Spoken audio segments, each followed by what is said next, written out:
Et yo tout le monde, vous allez bien, j'espère que vous allez bien. Aujourd'hui, on se retrouve pour le débrief de la 13e étape du Tour de France. Alors, euh, alors voilà, cette 13e étape, ça arrivait à Péragude aujourd'hui.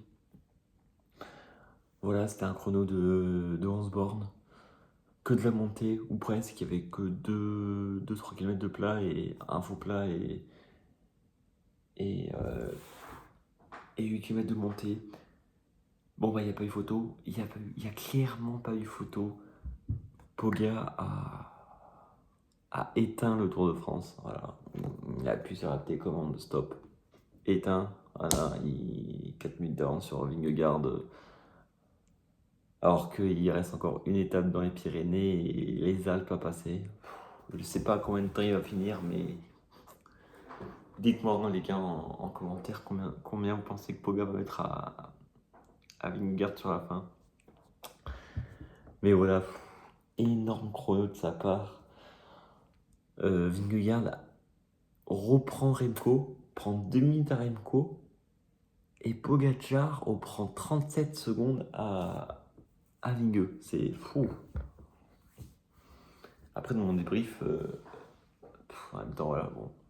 Dans mon débrief, j'avais dit que Poga allait prendre 30 à 40 secondes sur Vingegaard. On est en plein dedans, quoi. Mais franchement, énorme performance. Moi, ce qui m'a le plus bluffé, voire choqué, on va dire, c'est que Vingegaard, Remco, Roglic et tout, ils sont partis avec un vélo de chrono. Poga est parti avec un vélo de route traditionnel. Comme je vous l'ai dit, les 3 premiers kilomètres, il y avait un faux plat montant et une petite descente. Et au niveau des 3 kilomètres, il y avait un point intermédiaire. Poga arrive premier du point intermédiaire alors qu'il n'a pas de vélo de chrono. Est-ce que c'est bon pour vous? Voilà, je mets ça là, je pose ça là, vous en faites ce que vous voulez. Ça m'a vraiment choqué, moi, ça m'a vraiment choqué. Puis derrière, voilà quoi, c'est le patron, elle patronne. Comme on dit, voilà, c'est mention honorable à Luc Plap qui a fait un chrono de dingue. C'est juste Jorgensen qui va le détrôner, je crois. Ou même, si, je crois que c'est Jorgensen qui le détrône pour quelques secondes. Et après, Roglic fait un temps incroyable. Dites-vous, les gars, que quand je vois Roglic, faire son chrono, je me dis, bah non, mais Pogacar, il sera pas très loin de Roglic. Pas du tout. Il lui met je sais plus combien de temps, mais c'est aberrant. C'est aberrant. C'est fou. Pogacar a niqué le tour, quoi. A niqué le tour. En vrai, il est plus fort que tout le monde. Donc en soi, c'est bravo à lui. C'est incroyable. En plus, moi, je fais partie un peu de la Poggi Team, tu vois. Donc en vrai, je suis content, mais voilà. Donc moi, j'aimerais bien savoir votre avis, surtout. Qu'est-ce que vous pensez que...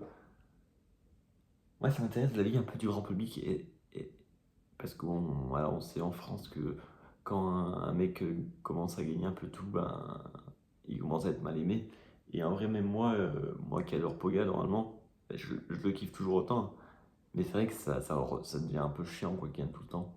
On sait que ça va être lui quoi. Donc limite, j'espère que demain, il va laisser échapper, aller au bout quoi, pour que au moins on ait des frictions avec l'échappée. Parce que voilà, spoiler alerte, on a gagné on a eu gagné le Tour de France quoi. Donc voilà, mention aussi honorable à Lenny Martinez qui fait une grosse montée, qui finit 9ème du chrono, magnifique. Bravo Lenny, t'es un crack. J'espère que tu garderas des forces pour quand même demain, parce que demain t'as une grosse journée si tu veux mettre au poids. Au final, je crois qu'il prend pas de points. Et Poga du coup a le maillot du grimpeur. Et je crois que Lenny, je sais pas si Lenny est toujours deuxième. Dites-le moi en commentaire. Peut-être que Vingegaard est je vais passer devant, je sais pas. Dites-moi en commentaire. Mais voilà. Voilà, pas grand-chose à dire d'autre en soi que... Est-ce que... Est-ce que le tour va être intéressant encore? Je pense que oui, parce que il y a encore un Français, quoi, Vauclin, qui fait une très grosse performance, hein. Qui fait une très grosse performance, qui finit quoi? Il finit 6 7 du chrono, je crois. Il perd une place. Il était 5ème ce matin au départ. Only, il passe devant, donc il est 6ème. Donc voilà, c'est bien faux. Putain, ça va couper au montage. Qu'est-ce que je disais? C'est bien, faut qu'il tienne encore l'étape de demain. Et puis voilà, pas grand chose à dire d'autre. C'était un débrief assez court. Mais voilà. Pogacar assomme le tour. Ça... Même si on s'en doutait en soi que Pogacar ait gagné.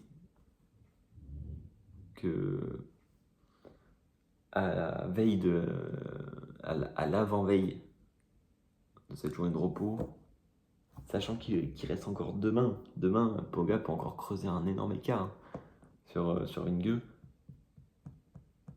Il a 4 minutes d'avance, quoi. 4 minutes 7 d'avance. C'est abyssal. C'est abyssal. Ce qui me fait rire, ce qui me choque un peu, c'est que l'année dernière, Vingegaard était passé à 2 doigts de la mort, on peut le dire. 2 mois ou 3 mois avant le Tour de France, 3 mois avant le Tour de France. Et il finit 2ème à 5 minutes de Pogacar, alors qu'il est passé à ça de la mort, quoi. Là, le mec, normalement, est dans la forme de sa vie. On a la moitié du tour, il a déjà 4 minutes de retard sur Poga. Combien il va finir, quoi.